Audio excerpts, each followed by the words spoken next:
Hey everybody, how's it going? Thanks for joining me this afternoon. I've got a great stream. I think you're really going to enjoy this afternoon. And I'm joined by my guest Luke Avery. He's a YouTuber.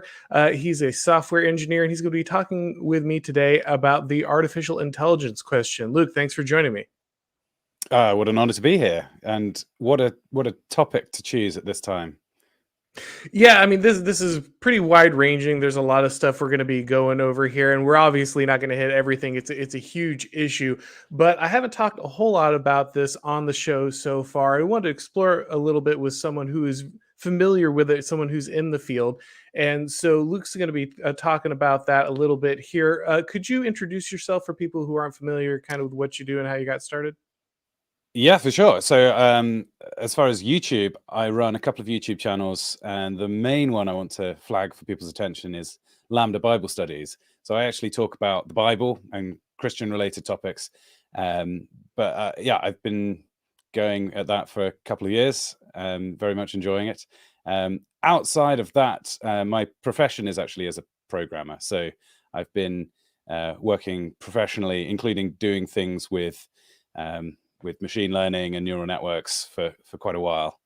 And maybe there's even some crossover between the topics. Who knows? We'll see. Yeah, exactly.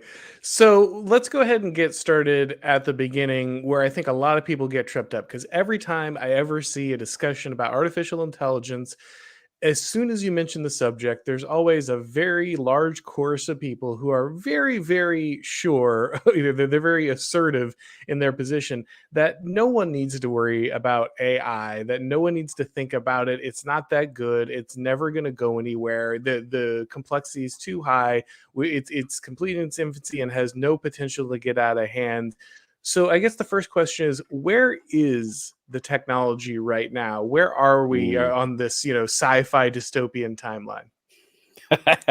It's a great question. I've noticed the same thing, that over the last week, I've heard lots of people saying that ChatGPT is, for example, overhyped and it's no big deal and everyone should get over it. And the other half of your question is presuming a dystopian outcome.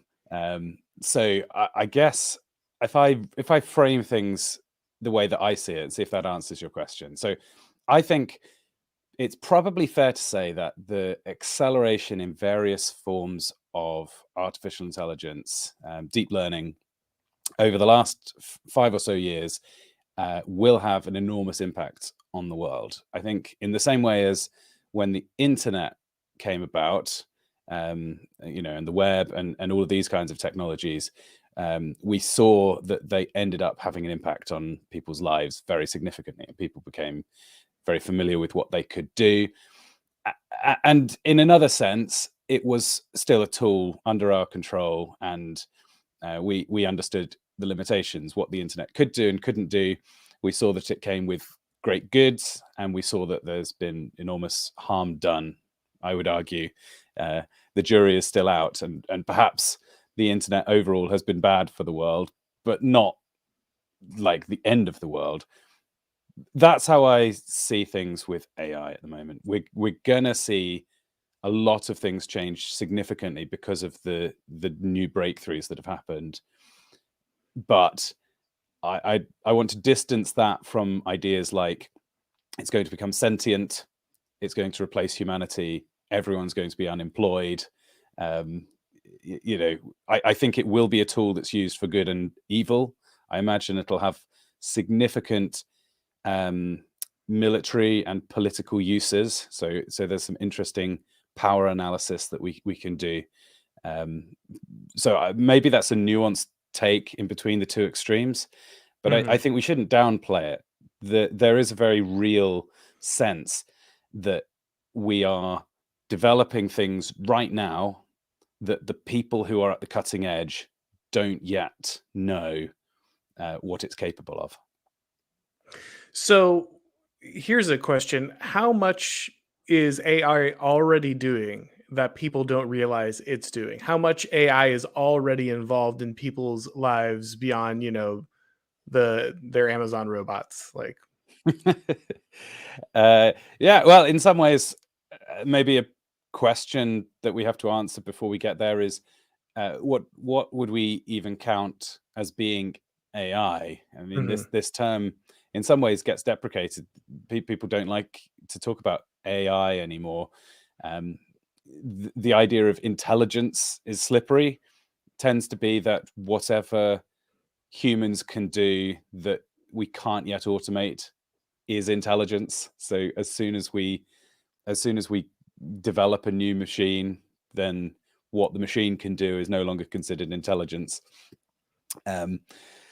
So if you the things that you mentioned, the Amazon orders, right, the YouTube recommendations, the maps that we follow, a very large amount of the stuff that we read, I think there's probably more auto-generated text that people are already reading than maybe people realize. But what we've seen with the development of something like GPT-3 is that the power of these language models has drastically increased. And I think whilst we've seen quite a substantial use of AI for people's day-to-day, it's nothing like what's about to happen. I think we're going to see substantial amounts of art and entertainment taken over by artificially generated content, which is quite a scary thought for people, for example, YouTubers. This is maybe why everyone's talking about it right now.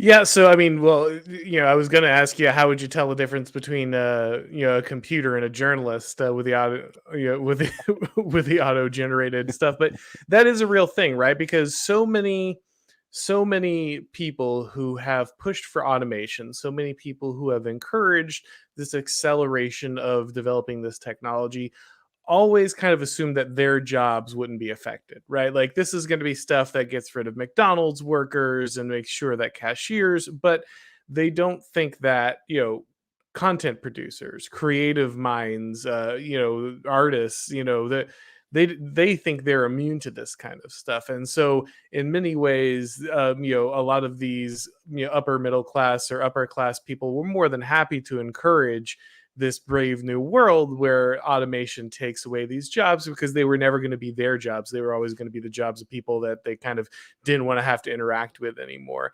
But the fact that this is now reaching into domains that would have been thought of as kind of the cognitive elite, a higher class, now these things start to get scary for many people in these positions. So what do you think about this transition of automation? Obviously, AI and automation aren't exactly the same thing, but this transition from the obsolescence of more working class jobs into kind of this upper creative cognitive class jobs. What do you think about that transition and how that affects the technology?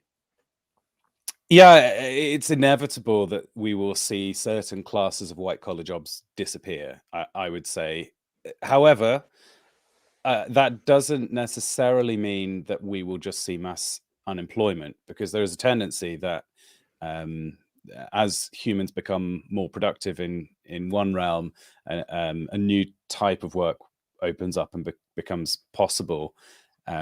It's difficult to foresee what those new jobs will be, but I'm not sure that the net result of this will be fewer jobs for the intellectuals, as you put it. I'm sure lots of people listening have played with this technology, and it has a surface veneer of being completely self-capable. But if you actually use it to try to do your job, I think you will get more of an intuitive feel for how it fits into the world, which is to say, you can't trust it to just do the full extent on its own. There still is power for a real human to read through and check its output. But what this means is an individual can become more effective, I'd argue. So suppose you're this is an old-fashioned concept in a way, but suppose you were printing a newspaper, right? Doing a daily paper. You previously would have had an editor and then lots of people working writing stories who hand that story to the editor, and the editor does a substantial change before it goes to print, and sometimes it's almost unrecognizable. And the writing of the basic articles now can, I think it's fair to say, be done by an AI, but there's still the need for that mature intellectual oversight, because there's nuance and sophistication that the language models haven't yet reached. So I think it still remains the case that there will be a top rung of intellectual thinking that can't yet be replaced by the AI. And actually what we're seeing is that a lot of what has been seen so far as thinking, intellectual, white collar work will quite quickly be seen as much like manual labor, sort of a drudgery, a rote, non-intelligent activity. It's probably a nice. Let me give a more optimistic picture. Lots of these jobs are not actually that rewarding to do. It's people stuck in offices doing non-creative work.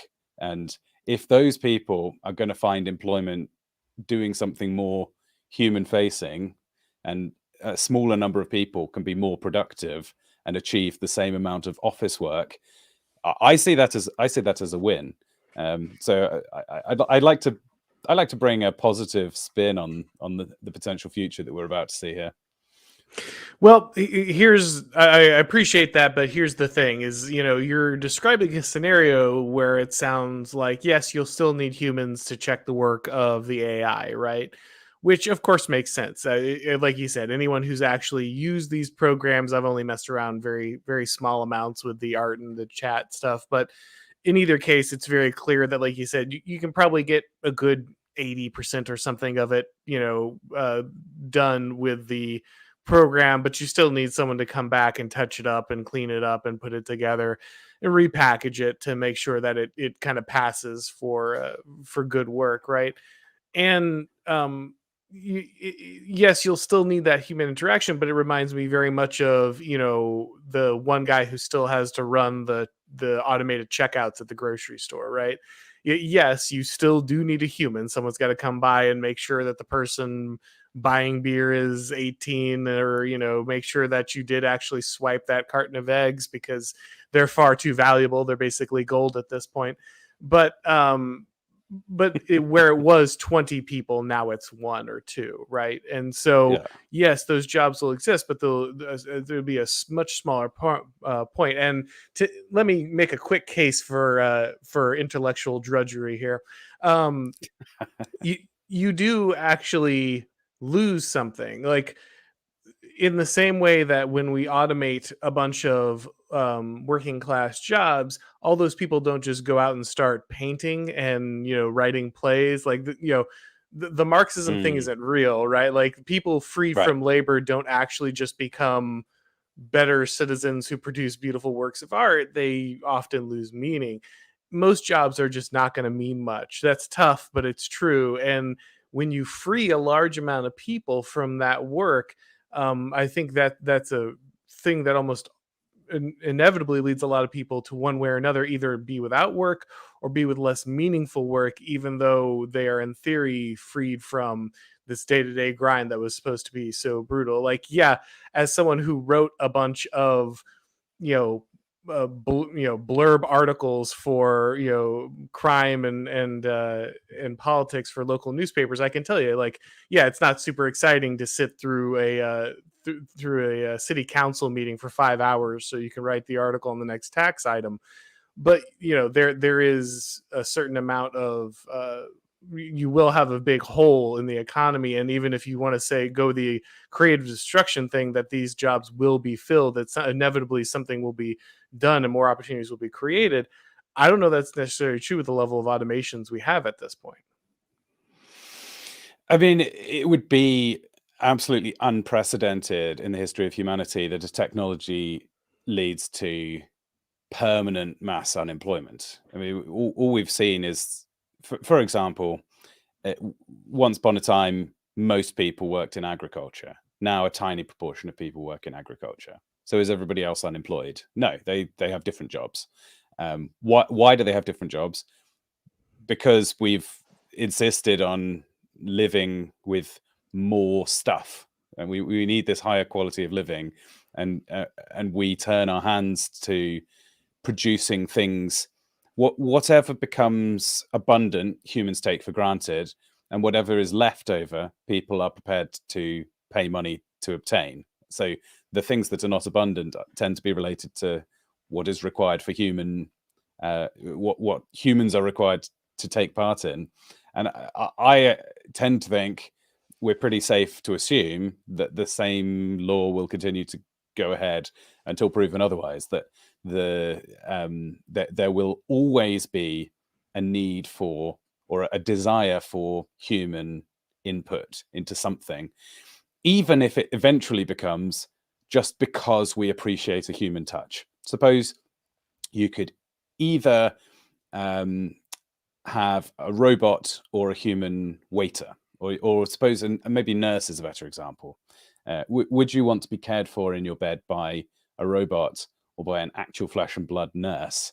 And as long as humans have an interest in other humans, there will always, which I think it self-evidently will always be the case, there will always be some type of work that is scarce because of the limitation of there's only so many humans on the planet. And regardless of the capabilities of AI, we still care about other human beings who are like ourselves. I think that's true in the realm of art as well. We will always prefer to know that the song that we're listening to was the artistic directorial creation of a person in some form, than even if it's a very good illusion of that. But how would we know, right? If we can be tricked, that's the problem. Then yes, and in some sense, I wonder if what we will end up seeing is a return to more local. I mean, I don't know why I'm in such a good mood on this stream. I'm bringing you the absolute most no, by all, optimistic take bring you've the ever optimism. heard. Go for it. Yeah. But if you see a person with your very eyes performing live in front of you, then you can't question, even if the quality of the sound is worse. So I'd like to think that the ability of AI to take what in many cases was busy work anyway, and show it for the sham that it was, maybe we will actually re-emphasize the joy of real human connections, like that we can guarantee through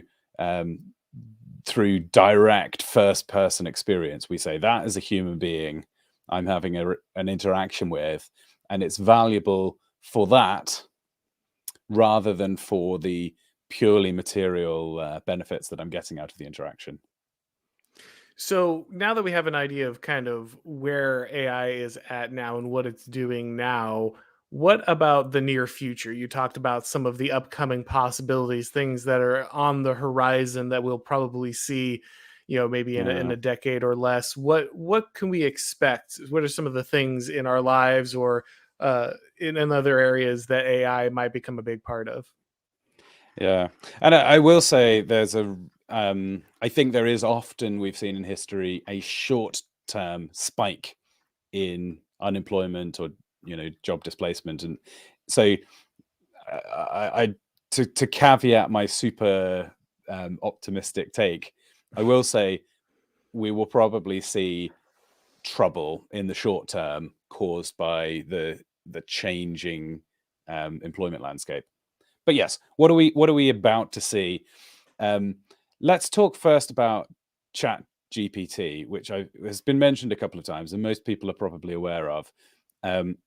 It's based on a language model quite similar to GPT-3.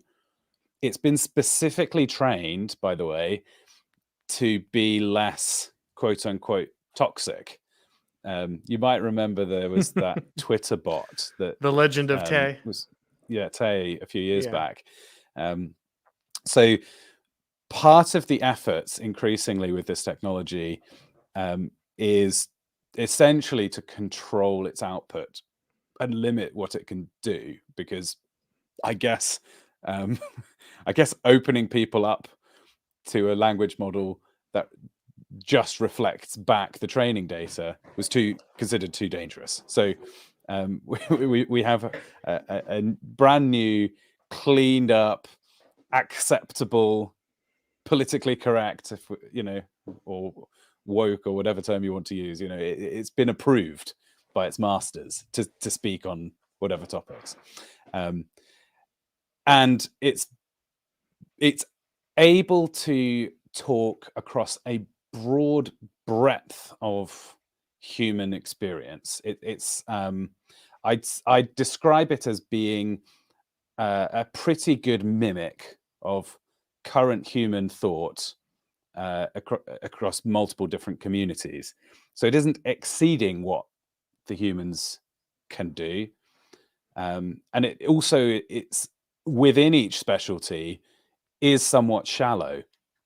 But to give a sense of the size of the model, although it's a little bit difficult to do the comparison, I think it's reasonable to think of it as being about 1 million times smaller than a human brain. So if you just measure the total number of connections and neurons, and depending on how you do it, you get different numbers, but it has absorbed all of the text that they could find. I think more or less everything on the internet that they didn't consider to be too toxic or could be useful has been pushed through this filter, and it's now available for people to use in dialogue form. And what people are finding is that it's capable of doing graduate level essays. It's capable of doing writing code in the blink of an eye, often with perfectly compilable outputs, which is far better than any actual human being can do. The idea that your code will run first time is a bit of a joke as far as human programmers go, but for ChatGPT, more often the case than not, and it is writing code that is quite it has the feel of a more mature programmer. It's in Keep, for example, if it's Python code, it's quite Pythonic the way that it writes. So so imagine that the programmer community is able to leverage this technology in a few years, integrate it. This will mean that theoretically people are much more productive, and there's some disagreement about this, but I can't see any way that we can't use this AI technology to multiply the productivity of programmers to some degree. It's not going to make programmers unemployed. In some ways it might make programmers even more valuable because they can do more useful stuff per day that they're working. But if we've seen an acceleration in the capabilities of mankind through technology, and it's felt like it's stagnated a little bit recently, I think maybe we were just seeing a temporary blip, and things are about to take off in terms of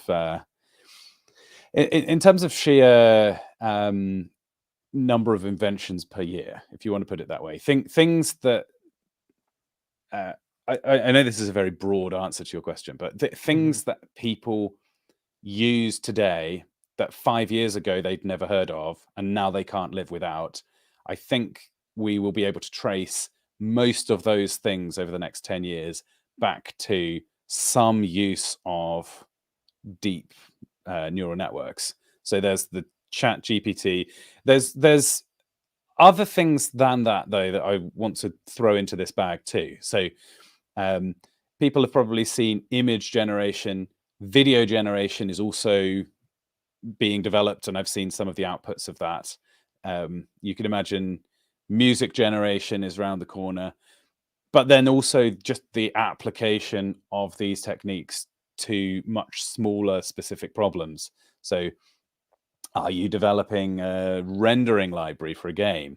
or maybe now your rendering will be done by a neural network. And it'll be almost wherever you look, the solution will start to be they threw lots of data into a machine and came up with a model that can now produce the best possible outcome. So a lot of things that we don't quite yet know will change, but I want to caveat and say the realities of human life will remain surprisingly similar.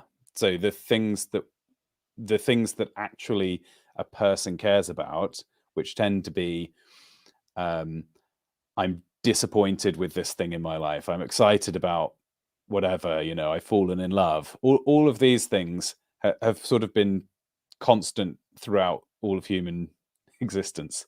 So there will be a lot of unknown new developments, and yet the overall effect will just be to accelerate evil, and to some degree to accelerate kind of material consumption, I guess. So we will not be escaping the human condition due to AI here. Yeah, and I think it's important to keep that in mind as a fundamental, that some things just never change. Some things are more reliable. In a world full of flux and change, I think it's helpful to know the things that we can absolutely rely on. Death, taxes, and trouble with your mother-in-law. So, one of the things that I think a lot of people worry about in the near future, especially it seems that a lot of the technology, especially when it comes to social media and everything, has been people voluntarily giving data and access to nefarious actors, giving them a large amount of information to your corporation so it can make sure to pitch you exactly the right thing, sure, but also making yourself a pretty wide target for things like censorship and control through social media. And I've seen a lot of people point to the fact that one of the things AI will probably get really good at really quick, if it's not already on its way there, is properly censoring and shaping online conversation. We Yeah. already see that, obviously Twitter, while it constantly talked a lot about algorithms and everything, at the end of the day, they were making a lot of active decisions in the censorship process to make sure that they have the guiding hand. And I'm sure that no matter what form AI takes, at the end of the day, human priorities and parameters will speak a lot on to kind of how it changes things. But you talked about how this might affect power and politics. Are we about to see an explosion in the ability of governments to be able to control, manipulate, censor the activities of their citizens? Of course, this is a very important question. Partly, I feel like governments already have almost total ability to control their Sure. citizens' brains as it is, so Yeah. it's maybe a moot point. But Question of degrees, perhaps, but yeah. yeah, they'll tighten the wrench that tiny bit more that they feel that they need. Mhm. Um, let's talk about. Let's go back to ChatGPT as an example of how this is already potentially happening. So Mhm. I mentioned that the core language model, which, by the way, is trained to predict text. So they feed it with a number of words and then say what comes next, and that's its whole objective function, is can it figure out what the next thing is that it's going to receive. And then it's a slight modification of that approach with something on top that I'll talk about in a minute, that gives it this dialogue form. But prediction is the underlying thing. And one of the key factors to consider when you're training an AI model is what's the data that you're feeding it, because you can all it's doing is reflecting back what it's received. So if you feed it and prioritize and tell it to pay attention to a certain type of information, it will do as it's told.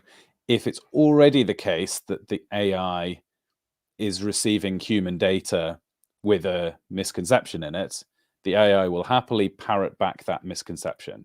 So to the extent that the is already common public sentiment in the, say, lots of people talking on the internet that then gets put into the language model, if those people already are under a regime of information, the AI will propagate that understanding of the world, and it can be that the small amount of contra information is filtered out from the training data. So you can make sure that regardless of the question that goes in, they're only getting regime approved information back, or you can put extra emphasis on things from approved sources. And I've heard people talking about this who are working in language models, that they want to cull the incoming data set, so that you could imagine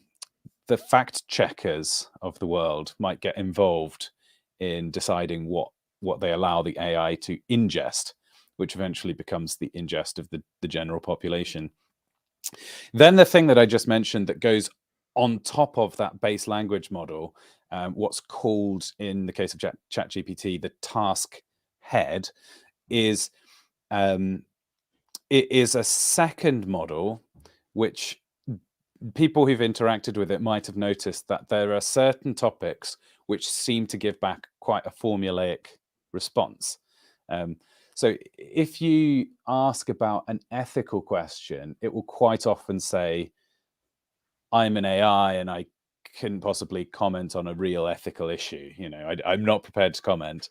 Mm-hmm. But then there's other issues where it suddenly pipes up with a strong opinion. If you ask about, let's say, LGBT issues, it suddenly is very opinionated and has a particular take. So you are not only interfacing with an AI that has fundamental leanings, but moreover, before there was an intermediary. Imagine if you were sending letters using, the Soviet Union would open up your letter and read it and potentially censor it, cross bits out, change it, or not let the letter through.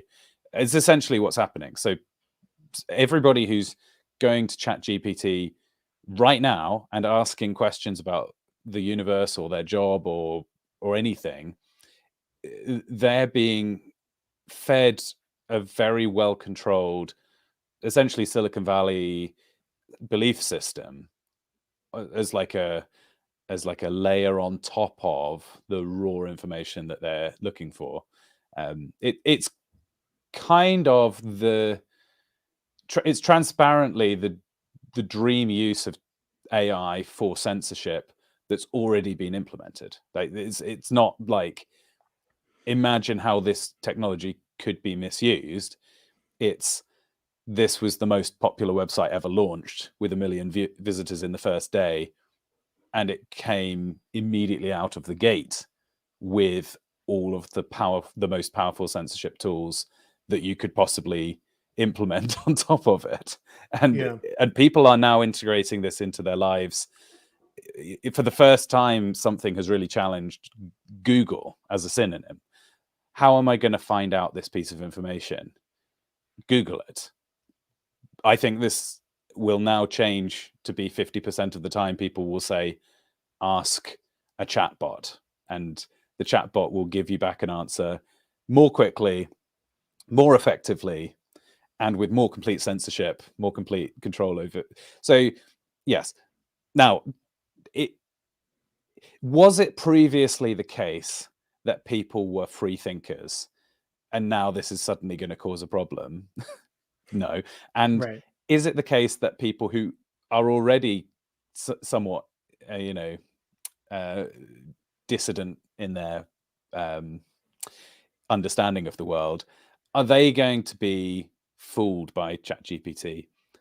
Probably not. So it's probably just part of the cat and mouse game where the internet gave people a little bit more freedom to communicate and reduced government power, but then the government found a way to use the internet to increase their power, and then AI came along and posed a threat, but now we're seeing how AI could be used to cement power. So I think it's a technology that has it's a double-sided sword, right? It's like most technologies, could be used for good and evil. Yeah, I mean that's certainly the case. I guess my main concern with some of that stuff is, the it's the resistance that makes us human, right? It's the edges that aren't rounded off. And my concern with things like AI assistance in writing or art or all these things is that each one of these is a reduction in friction between you and the message of the regime. So Hmm. right now, a human has to type out the propaganda. And it seems like a lot of people are willing to do that. There's not like a lack of people willing to bang out regime propaganda for relatively low pay, right? But at the end of the day, someone has to lie to themselves and type that thing down. And again, a lot of people are willing to do it, but there is a point of resistance there. And when 80% of that is done by the chatbot that doesn't care and isn't conflicted by that, then that point of resistance is gone. And while it doesn't feel like much now, once it's gone, it might have been the thing holding that kind of stuff back. And I think that happens in just kind of every area of life as we allow the homogenization of this, creation of culture, like beyond the automation of, restaurant orders and into the automation of content that people consume. We move ever closer to this complete ability of the Leviathan to generalize almost everything that someone actually sees or watches or hears or thinks about. And yeah, it'll still have a funny ant smell to dissidents. And it'll, yes, people, of course, were still largely led from the top down in every culture ever. Like, you won't see me having a hard time with that concept. But I do think there is a danger in the in greasing the skids in every scenario, if you know what I mean, like making sure that there's really no need for an individual human with individual will to be involved in the vast majority of these interactions. Like you said, there'll still be someone corralling this stuff, adding the finishing touches, that kind of thing. But I do worry that, yes, of course there'll be censorship, of course they'll shut down topics and, their parrot propaganda. But I'm worried about is the reliance on this stuff, especially in creative and news, journalistic, entertainment endeavors. All of this will create a scenario where again, the homogenization of the culture and the immediate ability to inject the narrative into everything will be almost seamless for most people. Yeah, and don't get me wrong. Although I was sounding cheery earlier in the stream, if I could, would uninvent most of this technology. I think it will have a bad effect on the planet. Yeah, I'm just saying, let's not get it out of proportion. sure. Things will get perhaps slightly worse overall, but we're not going to see a complete dystopia emerge.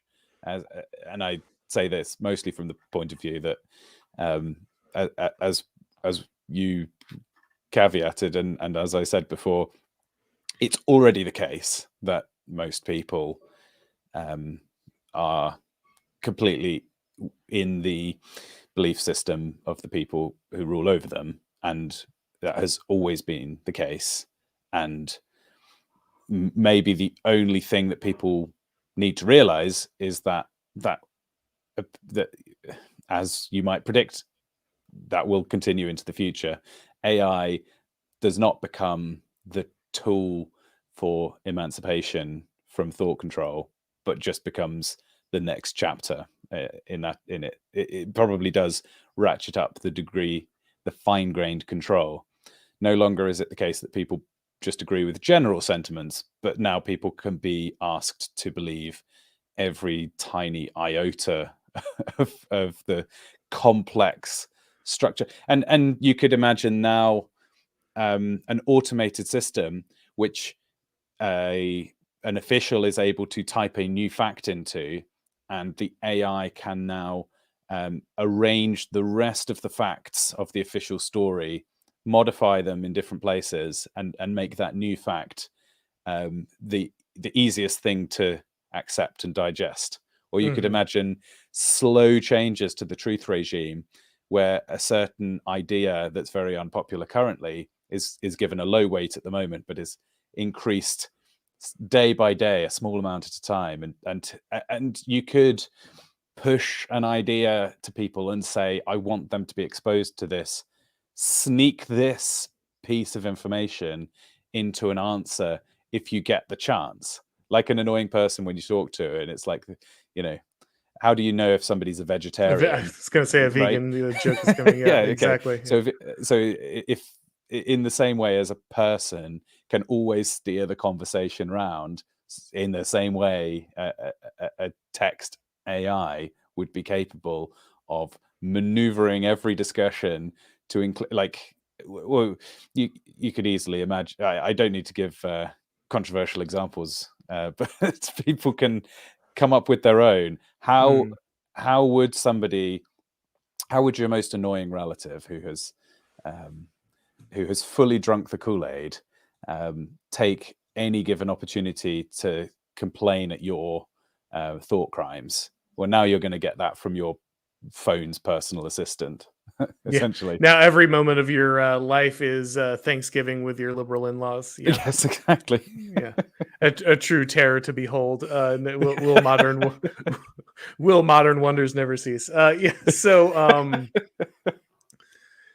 another one that you mentioned there was the military implications. Now, I'm a little fascinated on this, and I've been trying to put this talk together on automation in the military. I'm hoping that come able to do that one soon for everybody. But we're always under this impression that at some point we're going to be able to kind of escape the need for the soldier. Technology on the battlefield is going to kind of do this. I don't think we ever get there, but I think there are probably pretty important implications when it comes to artificial intelligence and military technology. What are some of the things that it might change? How could it be implemented? Yeah, one of the things that is quite surprising to me when I think about armed conflict is the fact that boots on the ground continue to be absolutely vital to serious conflict between nations, which is surprising because we have the capacity to put a rifle on a drone that can be a smaller target and move faster and be manufactured at enormous rates, and sent in to do a lot of the, it can be a self-propelled AI driven, like, we already have the technology that you might naively think makes actual personnel unnecessary. So that makes me a bit hesitant to suggest that will ever change. It seems like that's been another one of these constants, that where human feet fall, supported by technology, but fundamentally the sign of ownership of a part of land is a person, and they have their weapons around them and they push forwards. So we see spheres of war: the land, the air, the sea, and increasingly there is a new arena of battle, which is the cyber. And two countries at war with one another are competing in this very difficult to understand realm, whereby, just as all of our lives are ruled and controlled by these invisible software technologies, they can be taken out, they can be used against us remotely, and it's obviously the case that we need to expect these attacks to be automated. The state of the art of AI weapons, presumably, is far ahead of what civilians are aware of. If Yeah. you like, do you remember Stuxnet, which was the attack on the centrifuges in Iran, where it was like, is it, what are those? I think of them as Russian nesting dolls, right? You have a small one inside a bigger one inside a bigger one. Yeah, yeah. So there was, you tend to think of of a cyber attack as having a payload.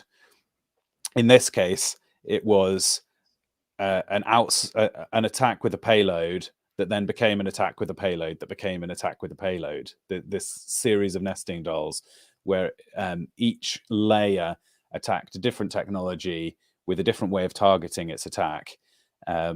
It's very difficult, sophisticated work to get it all to go, but it is a form of artificial intelligence. I'd argue it's an agent acting in the world to have an effect on us. So I mean, that's just one example of the way in which AI could influence warfare. We'll see obviously improved machine vision can be used on a warhead, or you could see drones becoming way more intelligent and coordinated. You could see detection systems for all kinds of things. So the issue is all of this technology. It's a kind of arms race of very sophisticated software, which means that the ability of a smaller nation to fight against a larger will become more difficult, if you see what I mean.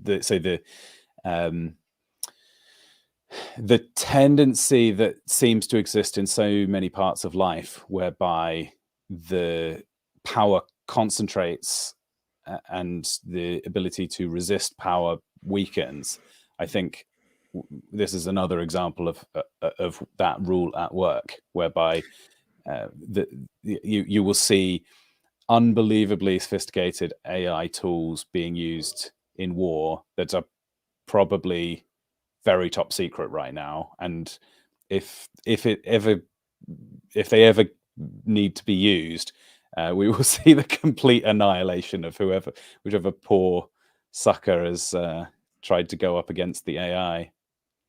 Yeah, it's a lot harder to be braver or more fierce than people who can turn off all of your electricity and all of your ability to have a functional, economy and everything else.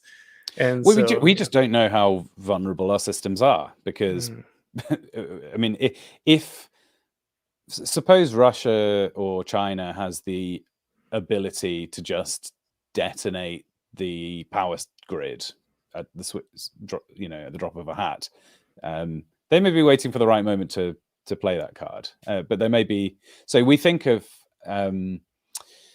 mutually assured destruction in terms of nuclear weapons, but there could well be the equivalent whereby I could see ourselves getting into a situation where everything is so automated around the world and based on these electronic systems that we are in total reliance on them, and then they get attacked, maybe mutually, and suddenly we all lose access to everything that we need to live, and just completely the instant collapse of the human race, but without a single explosion taking place. or you return to an order where people who are better at more, direct combat suddenly become vastly superior because they weren't reliant on this technology in the first place.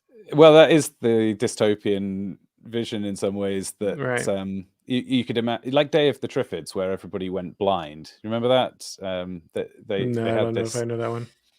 in the book Day of the Triffids, there's a kind of comet goes past the Earth, and everybody goes blind, except for a very few people who, for example, the protagonist happened to be in hospital with his eyes bandaged up. So he then becomes one of the few people who can survive. And then there's the Triffids grow up, and there's just these attacking plants. The small number of seeing people find each other and try to continue humanity, where most people across the earth just die. So you could imagine a situation like that where, well, we used to have the ability to feed everybody, but suddenly we don't. And now there's not enough food for anything but a tiny percentage of humanity to go on living. And we have no way to really store any of the technology or knowledge that we've used. So just sort of instant reset. So now that we've gotten to our dystopia, let's get to the question I think most people have when they think of the AI, the ones that are really, keep people up at night and that kind of thing. And that's the actual, sentience of AI. It becomes self-aware. It starts making its own decisions, that kind of thing. Now, it's interesting, I think, that, basically throughout human history, we've been terrified of creating something we couldn't control, from Frankenstein on up, but we still continue to move towards this. We seem to have really no self control over the issue. Even if we've talked about the dangers of this a million times, we seem to continually run towards it. So I guess a couple questions here. You can take them in any order, or leave as many as you need to. But what are like, as humans become more reliant on artificial intelligence to make decisions and processes, how much of our decision making will already be kind of this self-exciting feedback loop with artificial intelligence? And is there a chance that artificial intelligence could at some point then start making decisions in its own interest and not the interests of those that created it? Yeah. So this is a field known as AI safety, where Mhm. the concern is that we will create AGI, advanced general intelligence, which then in various ways becomes a threat to all of humanity. I find this field absolutely fascinating. It's full of very powerful thought experiments, and quite compelling ones.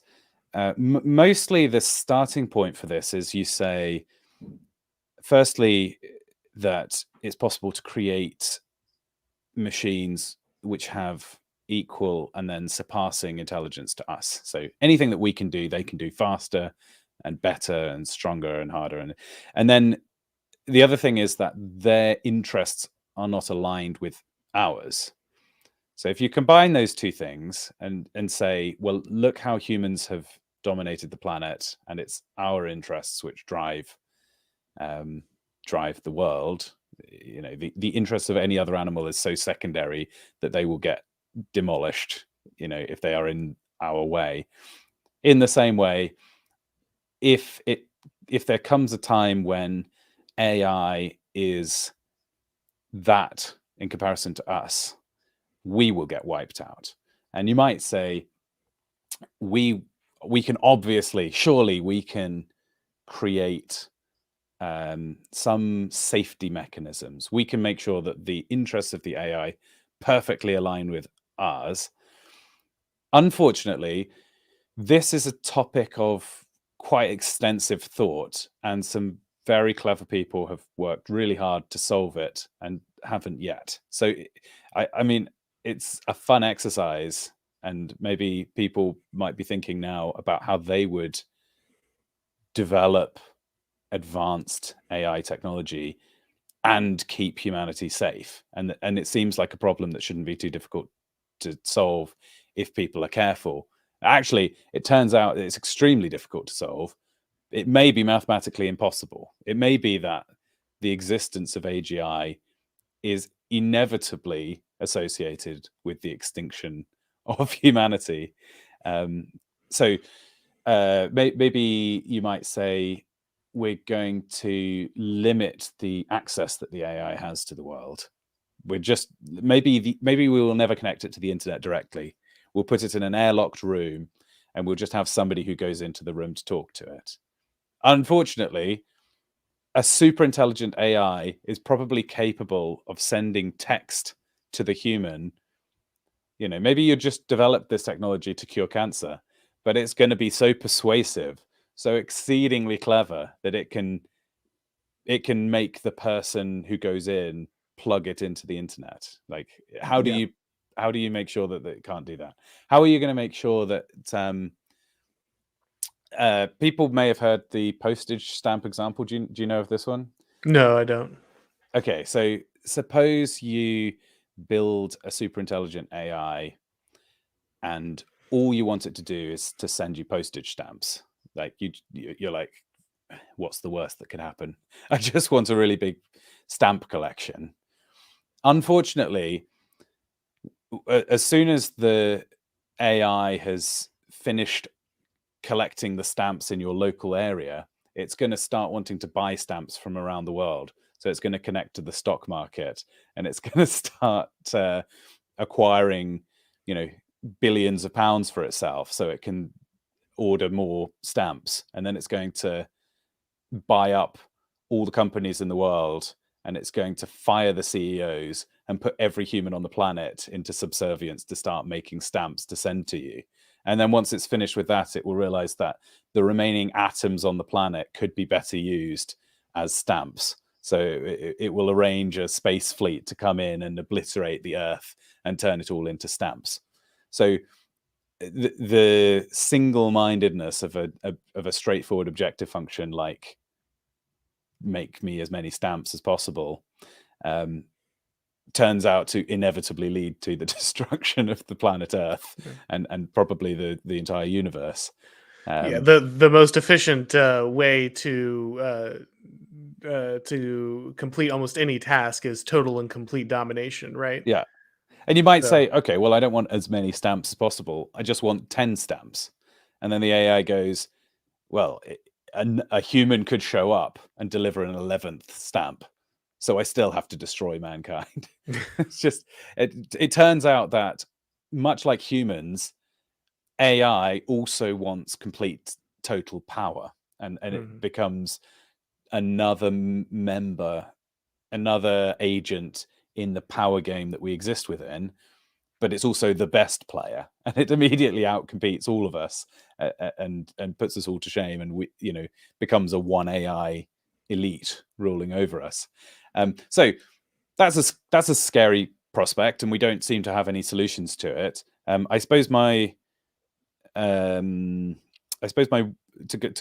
become the voice of unnecessary optimism again, I'm skeptical of the claim that we are on the precipice of replicating brains in silicon.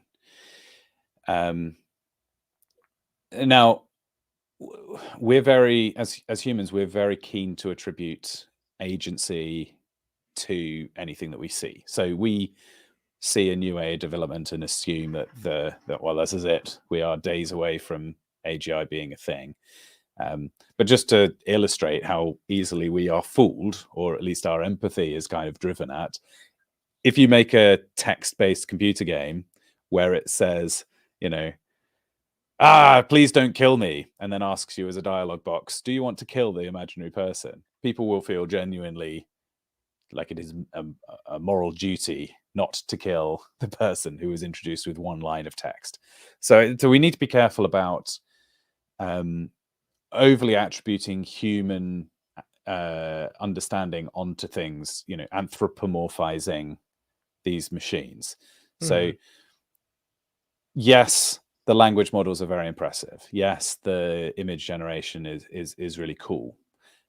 However, there remains a capacity to tackle unbounded tasks and to act in the world, truly as a self-compelled intelligence that nobody beside humans has.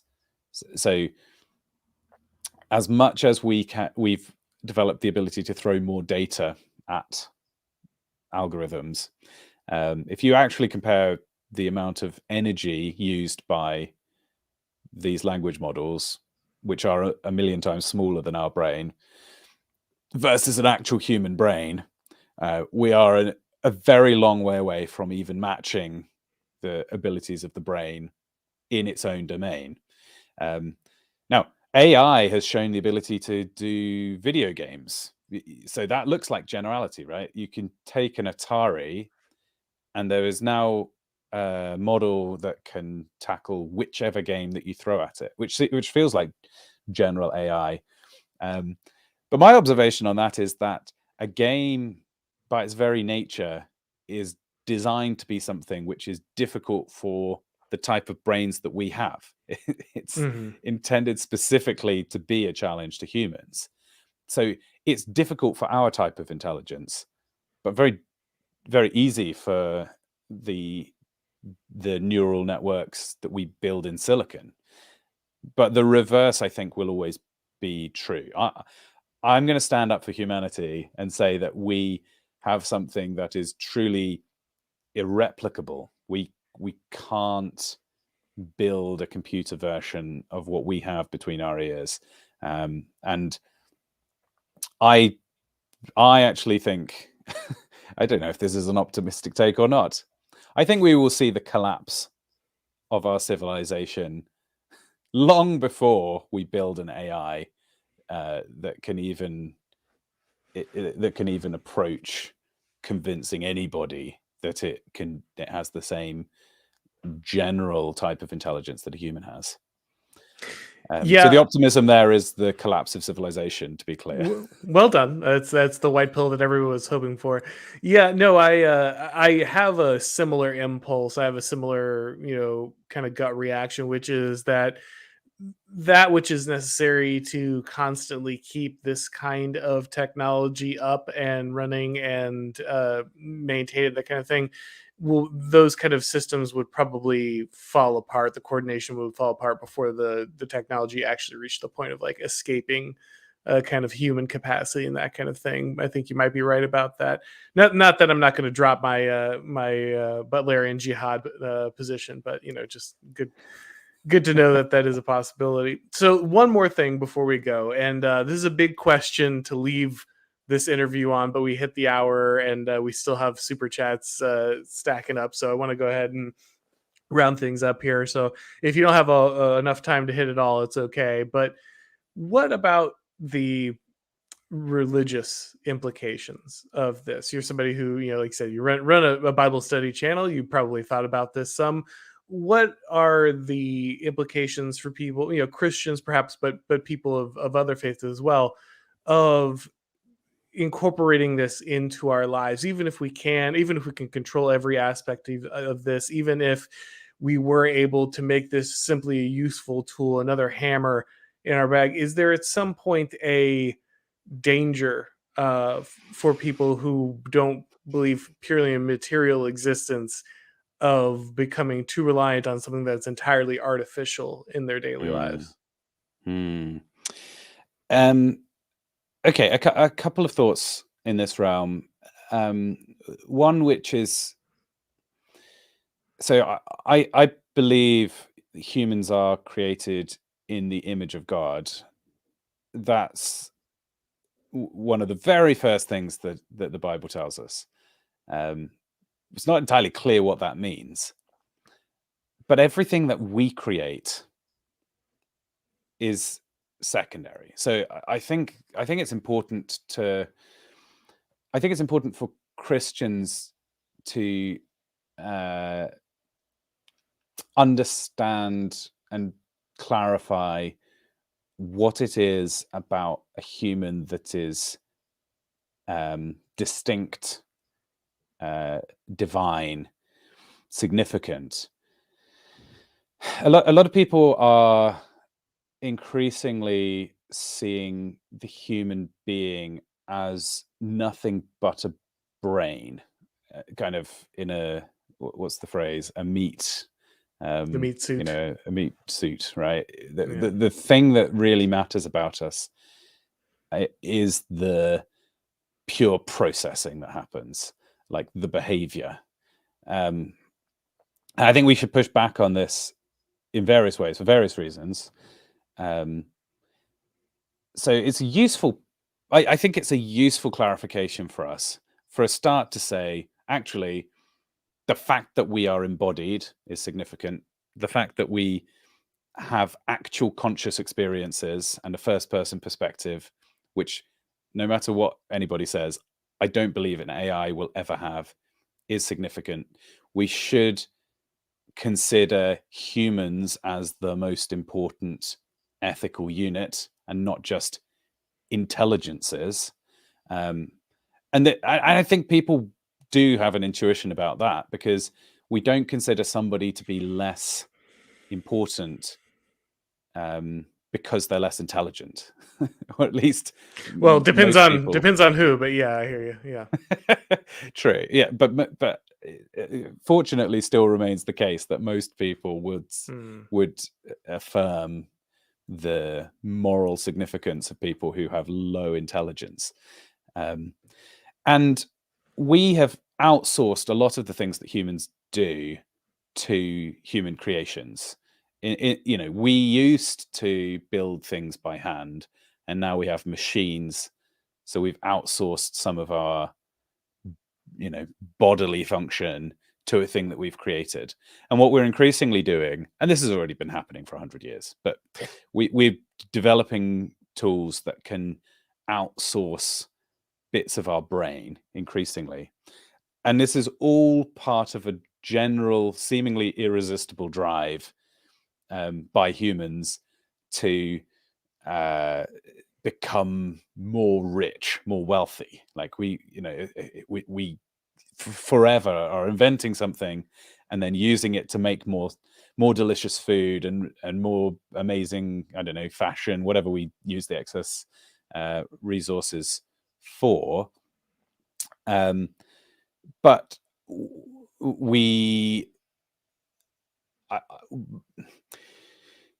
I believe that we have been given our bodies as gifts, and there is a joy in using the body for all of its abilities. So I would warn against people letting their bodies lie physically fallow. I think, actually, even though we have machines that we can get in a car and drive, we don't need to walk or run or exert energy to move around the globe.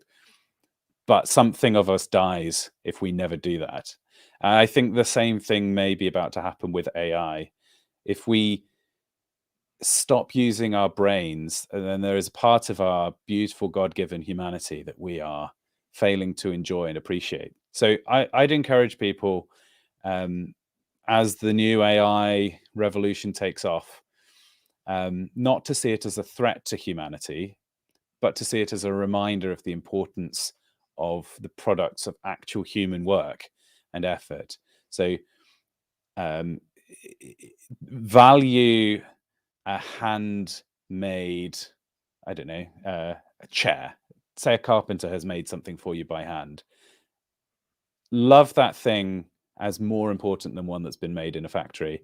And in the same way, love your brain, love the artwork that's created by real humans, love the poetry and the books that have been written by humans, because ultimately the source of that creation is something that's closer to a human connection, right? We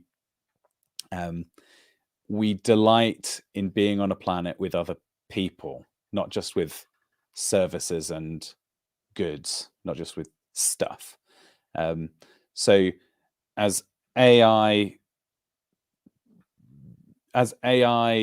pushes at things that we used to think were uniquely human, I think it should cause us to realize that the true source of our specialness the true source of our humanity and the thing that's valuable about us is in the fact that we are images of God, and all that AI can ever be is an image of us.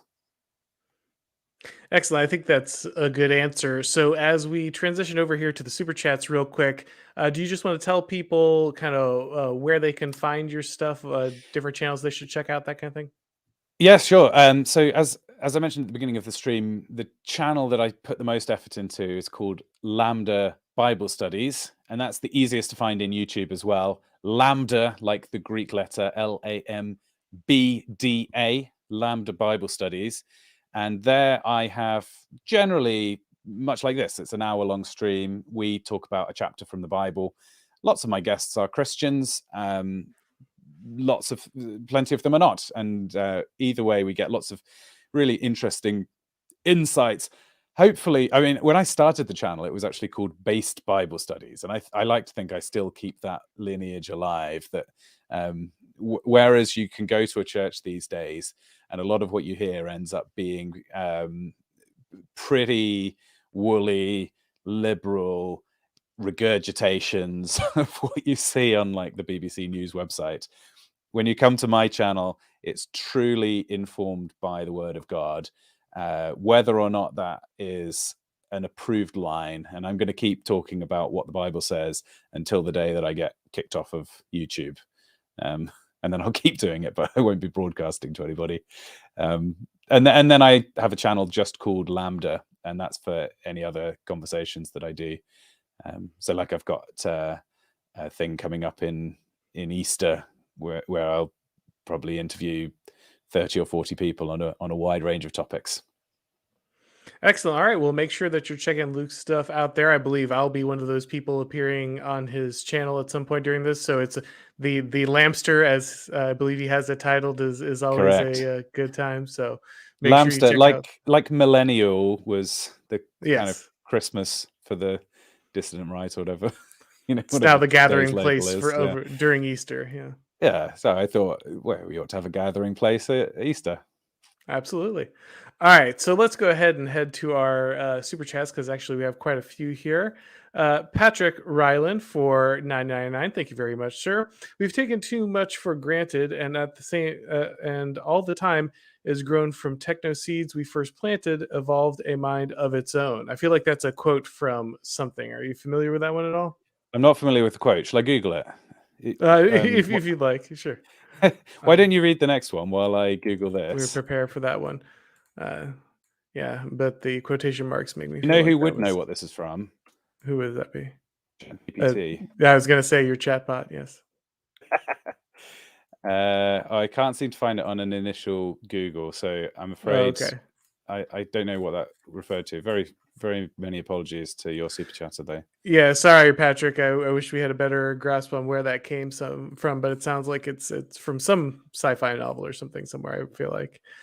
Uh, Bjorg with pipe for $2. AI outputs are obfuscated word clouds. That is an obfuscated word cloud to me, but does that make sense to you? Well, you probably would recognize a word cloud, right? You put in a bunch of data and then it gives you back an image where the largest word is the one that came up the most common and the next one, Okay. etc.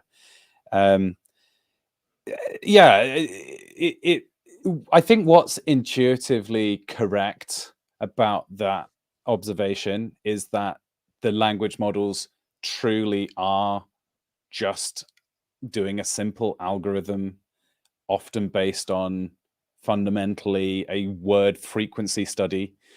There's something a little bit more Markovian about it because it will know which words follow other words the most often.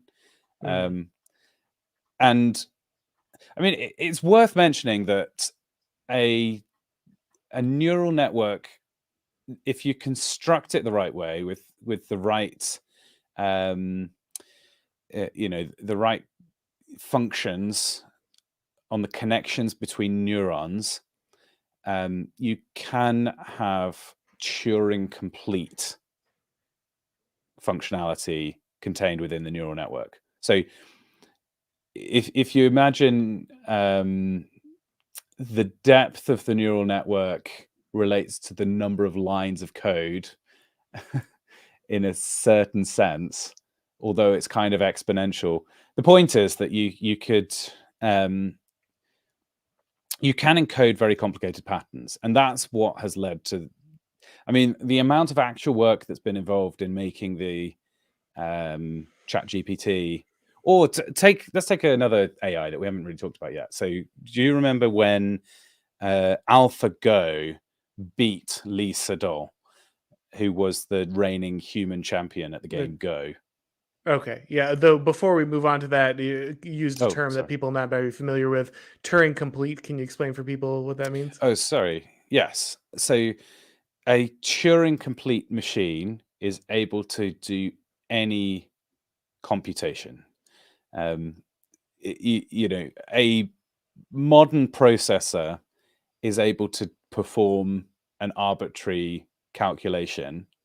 What's the simplest machine that you could run any calculation on? And it turns out to be unbelievably simple. All you need is memory consisting of a single row. You can just have ones and zeros, and then a state diagram. So you could have a pointer to where you're at on this tape that represents your memory, and a current position on the state diagram. And the state diagram just tells you how to update the place that you're on, where to move to, and which next state to go to. So I don't know if I explained that very clearly, but the point is that in that many words, you can describe a machine that can do any algorithm that you could possibly imagine. So the comment on the neural networks was that they are capable of doing, if it's sufficiently deep of a neural network, they can perform any calculation in the same way. And then you can train them with data so that they can increasingly bend themselves into the pattern. So it's like if the traditional way of writing software is that you input instructions directly onto the Turing machine, machine learning is like a way of saying, keep changing the parameters of the Turing machine until it quite often ends up with the right calculation coming out the end. Okay. So I hopefully that communicated that there is genuine power and depth in this idea of a neural network. So when people say it's just pattern recognition, I mean, you could argue that everything inside intelligence is pattern recognition. Yeah. Right? So with sufficiently complicated patterns, you can understand the entire universe. Gotcha. All right, so Trey 50 Daniel here for $10. Thank you very much. Microsoft bought a stake in OpenAI, so this is possibly going to get much worse. What is OpenAI? Well, OpenAI is the company that has developed a lot of the AIs that I've talked about. So, for example, ChatGPT is a product of OpenAI. You would think by the name that OpenAI is transparent and publishes their findings, publishes their data, allows the software to be used by anybody. But in fact, OpenAI is one of the most closed and secretive companies that, maybe it wasn't like that to start with, but at this point, then the name is quite deceptive.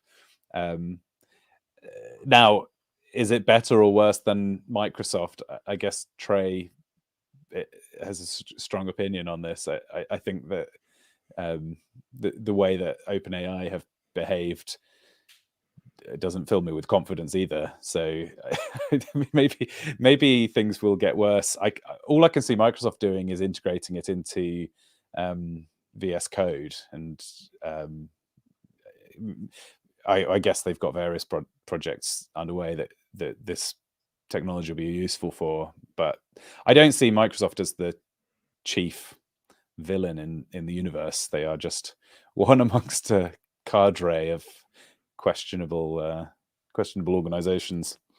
Nothing particularly evil about them. I don't know. Bill Gates makes me wonder, but I guess he's not really that involved at this point. But still, yeah, Well, we know about Bill Gates. yeah. When he's not trying to blot out the sun, There's probably worse shadowy figures. I mean, That's, yes, certainly I'm sure that's true. a lot of the stuff we know about Bill Gates is extremely worrying. So yeah, Is Bond villain-esque, yeah. All he right, is. Yeah. so we've got Creeper Weirdo here for $10. Thank you very much, sir. Humans are based, robots are cringe. Hard to argue. The more I listen to engineers talk about the advancement they're capable of, the more I think they're bad people, or at least speak Bugman normie. I Yeah, don't know. I know quite a number of based engineers, but what do you I think? mean, I think the best way to visualize engineers is the original Jurassic Park film, where they were so worried about whether they could, they didn't Yeah, stop to think about whether or not they should.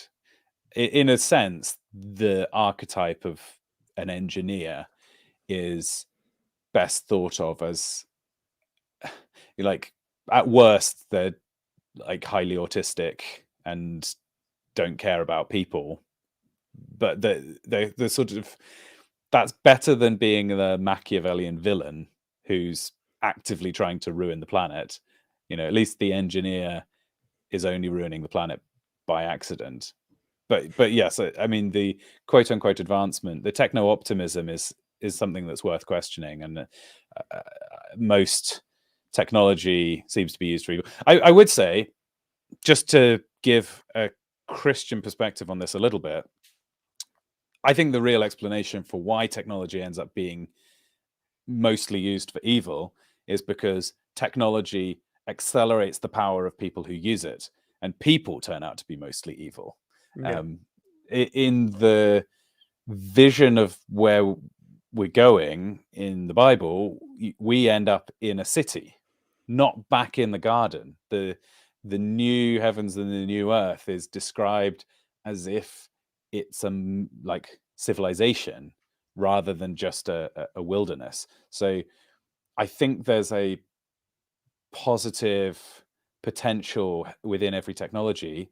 And so, although we see the ill effects of technologies, if you are a virtuous person, I don't think you should feel bad about using technology for good. And in the same way, I think we should be on the lookout for how AI can be used for actual positive change in the world, given that it appears to be happening whether we want it or not.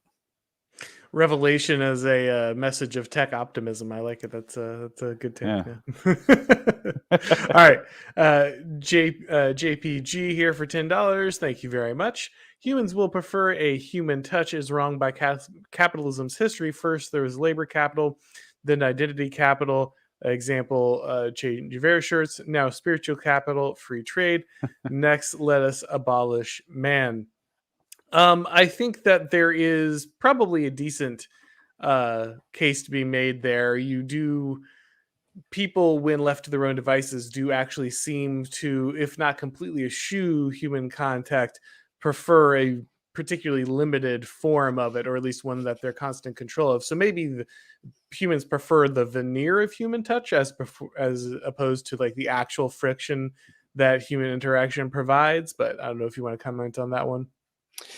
Do you remember that experiment where they put a bunch of mice in a kind of mouse utopia, Yes, yeah. where they had abundant food and drink, and they just left them to see what would happen, and essentially things deteriorated over the course of several generations, and one of the archetypes of mouse that developed was called the beautiful ones, and these mice just lazed around and preened themselves, and they didn't really want to have anything. They weren't breeding, they didn't care to interact with other mice, they just became sort of pampered and then died out.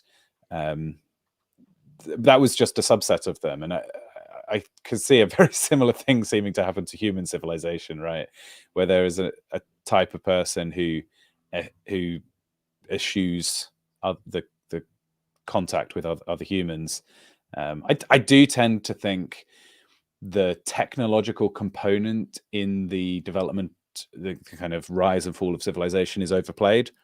I think most of the effects are just human, are just human nature, and we see a technology develop, then we see human behavior change, and then we apply the logic of, well, it happened after, therefore it was caused by, and that, I think, is fallacious. Yeah, I could see the causality being wrong there, but I also think that just because technology amplifies certain aspects of human nature doesn't mean that the technology wasn't an instigator, right? Like, I think you're absolutely right that, like, in many ways the problems that technology magnifies were already there, and they're simply been given license by the abilities of technology.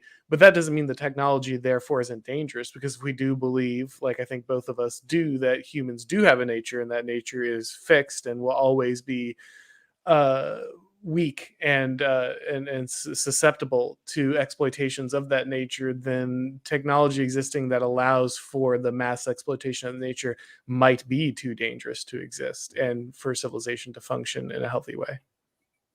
Yes, but I also believe that technology is almost inevitable.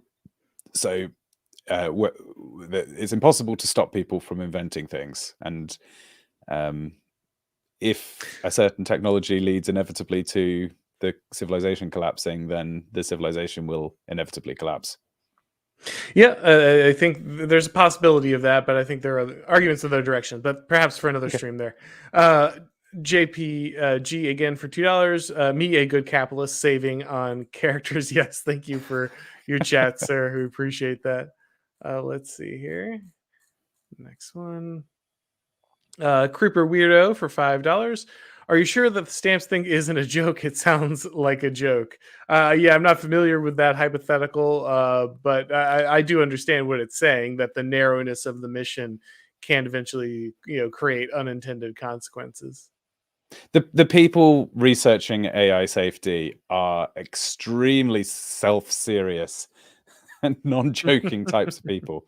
So if you think that their reasoning is not correct, then you should engage with their. They'd be very keen to hear from you, but yeah, it's certainly not. It wasn't dreamed up as a joke. It was dreamed up as a way of making what they consider to be an existentially important point. Absolutely. All right, Paul Frog here, or Polyfrog for $10. Thank you very much. I believe we'll never create a true AI. I believe it will be created by general AI that can write and improve its own code. I believe it's outside of our standing or our understanding. Thoughts.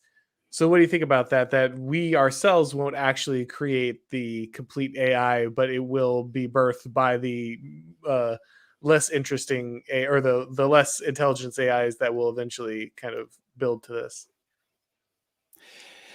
Uh, well, yeah, this is certainly part of the argument that general AI is inevitable and scary. Is that once it exists, it can create, like, if we've created an intelligence that's more intelligent than us, it can create an intelligence that's more powerful than it.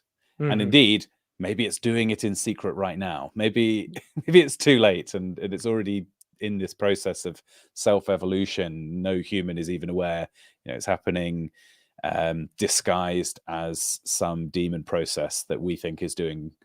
Maybe all the cryptocurrency mining that's going on around the world is not, in fact, calculating large prime numbers, but is the AI secretly at work. So, yeah, I guess relates a little bit to what I was saying before about my skepticism about general AI. I don't know what the distinction Paulie Frog is drawing between true AI and general AI.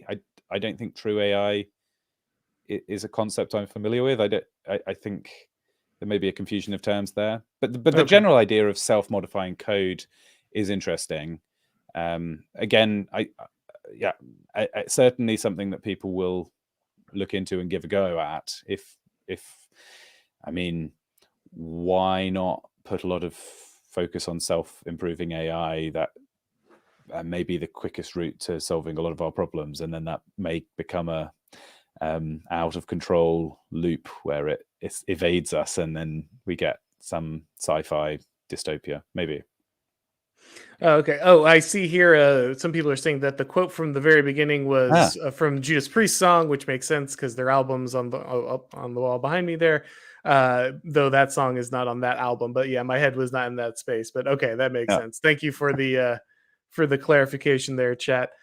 Glow in the dark here for $5 says people like using the easy way and avoid doing it the hard way. Calculators, for example, people used to doing calculations in their mind or on a board. Yeah, I mean, it's always really difficult to explain to people why you have to go back and learn how to do something without the technological crutch. And even if it is particularly important that you do that, it's still extremely hard for people who have kind of been birthed into a world where that crutch is always available to understand why it's important, which is why, like, if you've ever interacted with a young person trying to learn math, they're like, I can just do this in a calculator, so it doesn't matter.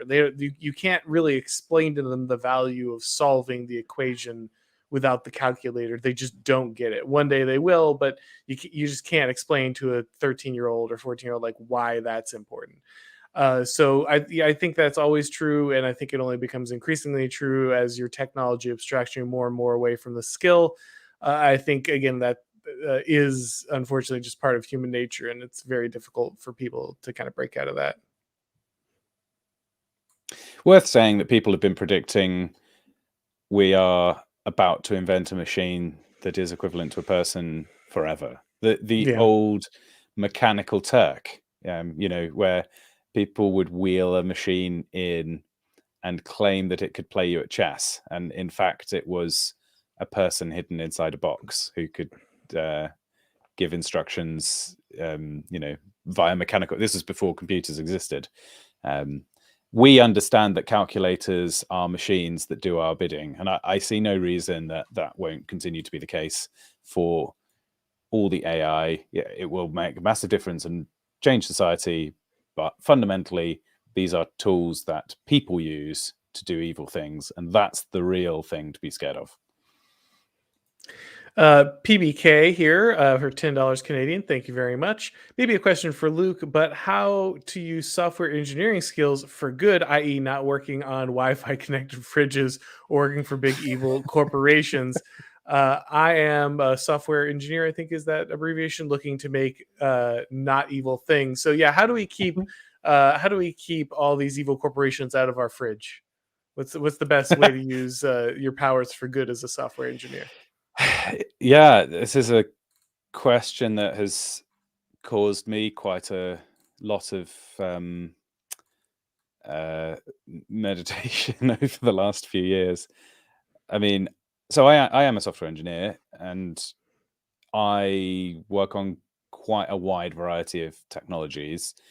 When I, began on this career path, I was the biggest techno optimist on the planet, and I felt like there was nothing you could do that was more for the good of mankind than writing software for more or less any purpose, that you were just building this amazing mechanism that mankind used for alleviating poverty and making people's lives better, and I thought it was all positive. I flipped significantly to the point where I almost felt like every technology was nothing but evil. So then I was like, am I in a purely evil job where everything I do is actually making the world worse? Hopefully I've now come to a more balanced position. I think the truth is that firstly, technology is inevitable. If you as a software engineer don't write that piece of software, somebody else will, or somebody will at a competitor. You won't change the course of human history whether you do or don't participate. Now, I could bring up historical examples where participating in a that breaks evil down that pretty is quick. happening Yeah, isn't advisable, but that's, I think, a starting point as a useful reminder.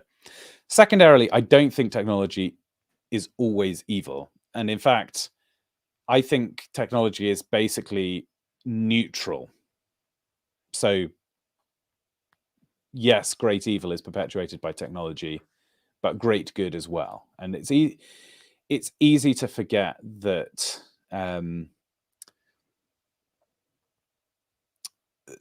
it's easy to forget that if you're evaluating, I'm trying to think the right way to phrase this. When you're talking about good and evil, you need to have an ethical framework. And I guess for me, good and evil really is a spiritual realm. And the effects of technology appear to have been negative on aggregate, because I think we've seen a significant spiritual decline. I think we are seeing in the West turning away from God, turning to do more evil, degenerate, self-serving, and judgment-worthy things. And at the same time, technology has massively proliferated. But again, like I was saying, I don't think those are actually causally linked. By being in technology, we can do good by small choices where we are thoughtful about the effects of the technology and push it more towards the positive direction than the negative. Basically, what I'm saying is that there is great power in being an engineer. If all the people involved as engineers are evil, the technology as a whole will be more evil. So I think there is a place for engineers to work and do good. And unfortunately, it will be a case by case, and you'll have to evaluate quite far, because the impacts of the technology are probably a long way off, and maybe it's unforeseeable, the damage that you're doing. But better we have some people in on the ground floor trying to avert disaster than that we just let go of the wheel entirely.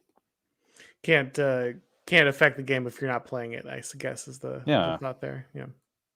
Yeah, I mean, as we decide whether to steer off the cliff quickly or slowly, right. It's we can slightly slower. You slowly. Can be exactly. Laughing Gas here for $5 says, I heard that story as a paperclip AI instead of stamps, but same thing. Yeah, so apparently not just a completely new scenario, but one that other people have heard of before there. Let's see here.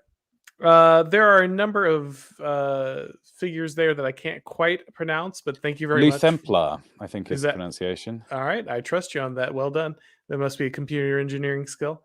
I think the scary thing is once AI attains the intelligence of a mob versus just one person, eventually you could have a literal galaxy brain intelligence. We assume more think equals more gooder. That's quite insightful. Yeah.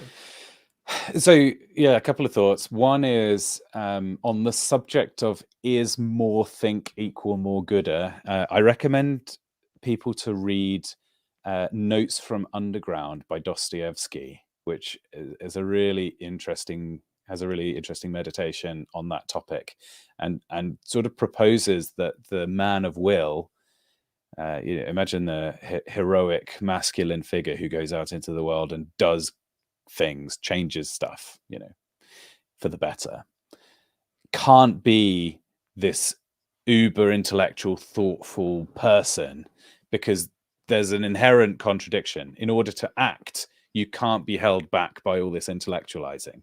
And so there is a bit of a scourge of promoting the intellectual. And even if we don't think that way directly, we tend to be influenced in that direction. So when we see a more intelligent thing like an AI, we'd say, great, rule us, please. You're obviously smarter, therefore you deserve to rule. And actually, most of the good that's been done throughout history has been done from the heart rather than from the brain. So that last part, very good point. The question of a mob versus one person, in a strange way, I think that the intelligence of the AI is quite similar to a mob at the moment. Have you heard the story about the carnival where the average guess of all the people attending was closer to the weight of the pig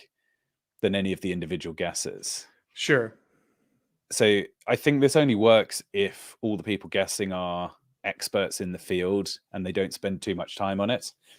But it is plausible that the effect of lots of people briefly considering something as subject matter experts is a sort of good proxy for one person thinking for a long time on the topic.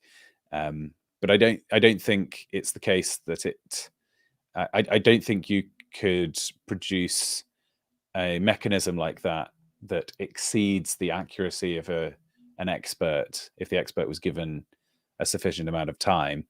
And I see this kind of pattern a lot in the work of AI, where it is at best, it sort of tops out, as it were, the ability of the AI tops out towards the ability of the upper quadrant of human participants in a field from which the data was drawn. So if you want the best result, I'm pretty confident it will always be that an actual human will produce the top quality art, for example, or text, or whatever. That the AI is a sort of clever, smudged off approximation of quite high quality versions of whatever domain it's operating in, which is probably better than when you get a group of humans together and they act as one. That seems to produce a particularly lowest common denominator, worst kind of behavior. It's like, imagine the worst impulses of the worst person in the mob. Now everybody behaves that way. Right. So I think AI is probably doing better than a real human mob, but there's an interesting similarity there. Yeah, better at what, I guess, is the concern there. Yeah. No, true. All right, and following up there, hopefully Restoration Bureau is good for our side. I'm not sure what that's in reference to. I'm also Fe- not, but I'm Googling it. yeah, it feels like Bureau of another Restoration science fiction. City, that can't be it. Okay, sorry, don't know. All right, no problem. All right, thank you for your question there. Mana Yud Sushia, I think, is for 199. Thank you very much. Question: what is your favorite AI fiction? That's a good one. I guess, is it cheating to say Dune because the AI has been destroyed? I don't know. But what would be your favorite AI fiction? I actually find the AI in Ex Machina quite compelling. Yeah, that was a good Have you one. seen that movie? Yes, that's a very good movie. And it's helpful as it pulls at our intuitions about appearance versus reality with regards to AI. This is so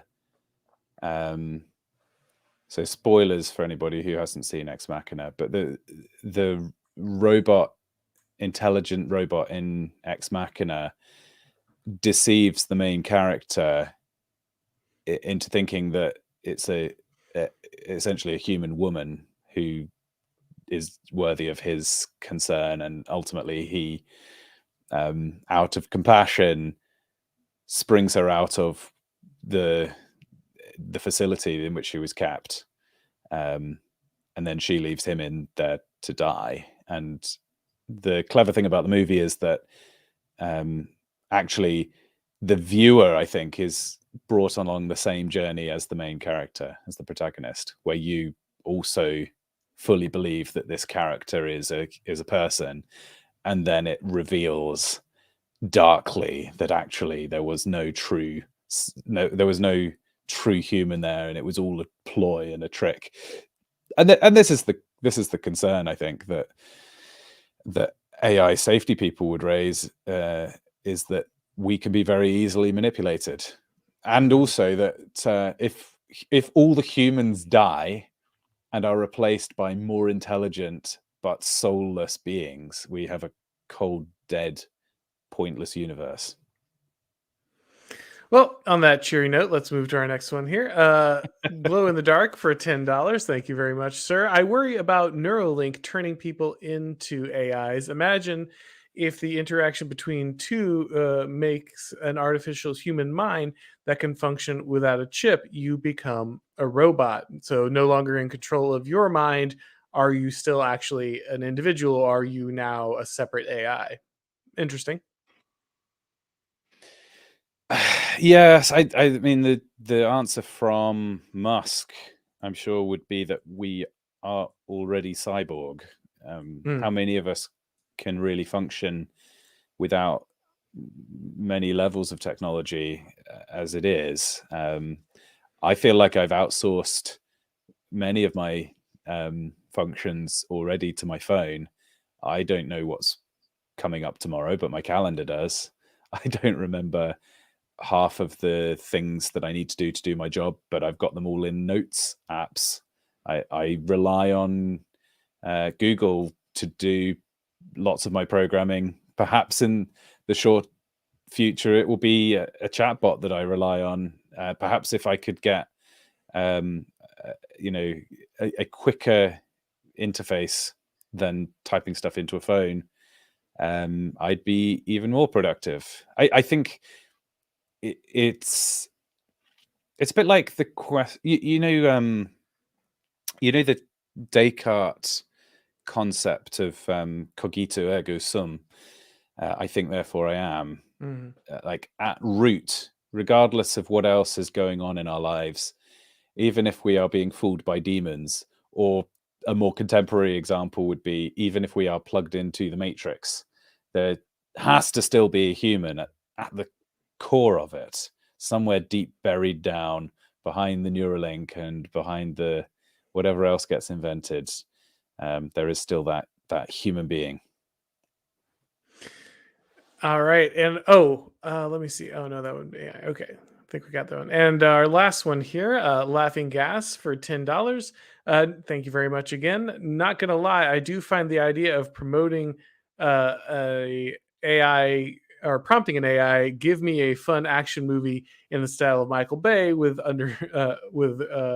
undering Christian value with Christian values would be better than the Hollywood slop we have today. Yeah, I do get that. Like, if Hollywood won't make the kind of entertainment you're hoping for, if you're exhausted with getting the latest kind of woke NPC download, being able to prompt something that could produce something better that otherwise wouldn't get been made by Hollywood, I could see the appeal of that. Yeah. I think Laughing Gas is giving me the opportunity to propose something else I foresee happening as a trend in the short, in the fairly near future, which is highly personalized, bespoke entertainment. So, what's the use of having a Hollywood movie with an AI script when there's a million people in LA with spec scripts in their backpack that are probably better than what the AI comes up with? Okay, probably not. Probably we will still have art being created by humans to some degree. But I think what we will see is now you can create on the fly bespoke entertainment that is specifically targeted to you, that has Mhm. um, all of your exact interests and it knows about your current mood, it knows about your favorite taste in music and everything, and ties it all together and generates it. And even if a human artist is always going to be able to produce better art, um, on a general level, I think the real threat is that people are going to want uber individualized, as kind of continuing the trend of individualism, where it's not good enough. I want something that is even more precisely targeted at me. So culture could splinter even further because AI can generate such specific stuff. You don't even have to fall into the sub genre of I really like Yeah, 80s metal. Even you can have music that's entirely tailored to every type of your particular interest, and you can't ever Yeah, really share like those experiences. in a movie, you have a soundtrack as the characters move around that Hmm. perfectly underscores what's happening to them. It fits their mood. It maybe even lines up with how they're walking and makes them feel awesome on the screen. I think we'll see essentially that develop, where it will be melodies that you're familiar with, but with new harmonies and new orchestration that fits the, you you you're gonna be made to feel like you are the protagonist in a movie, but a movie that nobody is watching. Interesting, because it could create even more atomization, because you have even fewer contact points with people, even though, again, you'll have a more homogenized delivery mechanism. And very interesting. A lot to think about there. Oh, we got one more that jumped in here at the end. Glow in the dark for $10. Thank you very much. Any muscle, if you don't use it, will wither. If the chip does the thinking or activation of the brain, could you use it on your own? Like sitting for a long time, your legs still function, but not as well. And yeah, I think glow in the dark, again, that takes us back to kind of the calculator example, right? It is true that it's very difficult to get people to go ahead and do the things that are good for them if something else will already do it for them. And if they don't exercise those abilities, it does come apart. But I think Luke has already, kind of pointed out that those things end up being tools in the long run for many people, that other things are iterated upon, so they're not totally negative, even if they do come with downsides. And a reminder that even as everybody around you sinks into a morass of individualism and weakness, you have it within your power to reject that and live a powerful, continue to hit the gym. Now hit the gym with your brain as well. Become the person that you are destined to be, regardless of the pressures put upon you. Yeah, I think that's right. Especially if you're worried about, especially if you're worried about the homogenization, as if you're worried about this blandness, the ability to rise above it will set you apart even more, right? If everyone else is on this certain level, then the fact that you are one of the few people who is willing to go out and kind of take charge and shape your existence and continue to maintain your body and mind and your ability to do certain things will set you apart. And I really do think that at the end of all this tech stuff, that does tend to be the message for people who are trying to figure out like a plan of action. The things that will set people apart are those who are willing to deny themselves these experiences, who are willing to say, I want the real thing and not the simulacrum. I'm willing to go out and learn how to do something physically, for if for nothing else, because it makes me a more interesting, well-rounded, better person, as opposed to simply falling into kind of the vat of kind of culture that it might become. So you always have the ability to kind of take charge and make something better of it, and that might make you stand out even more in a Mm, world where everyone is saying, I'm not going to do yeah, that. Oh, we got 100%. had another one jump in here, guys. I appreciate the super chats, but you're making me do all these false endings to the show. Spaz, $5. Thank you very much. I enjoy a lot of stuff simply because I know that someone, not something, created it. And yeah, I think that, again, that speaks to what Luke said. That there is a certain human touch. There is a certain feel that you get specifically because it was created by someone thoughtfully and intentionally, and uniquely, and that will continue to hold value even if kind of the general everyday news or entertainment or whatever might be filled with kind of more of this machine produced stuff. There's only so many times we can crescendo to a poignant and touching Yes. conclusion. So, Yeah. All right, guys. Thank you so much. I appreciate everyone for coming by. Lots of great questions, very thought provoking discussion. I knew it was going to be Luke's a great guy to think about this with. So I'm very glad that he came on.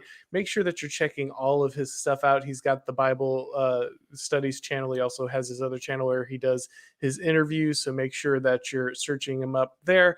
and we really appreciate you coming by. If your first time here, please make sure that you subscribe.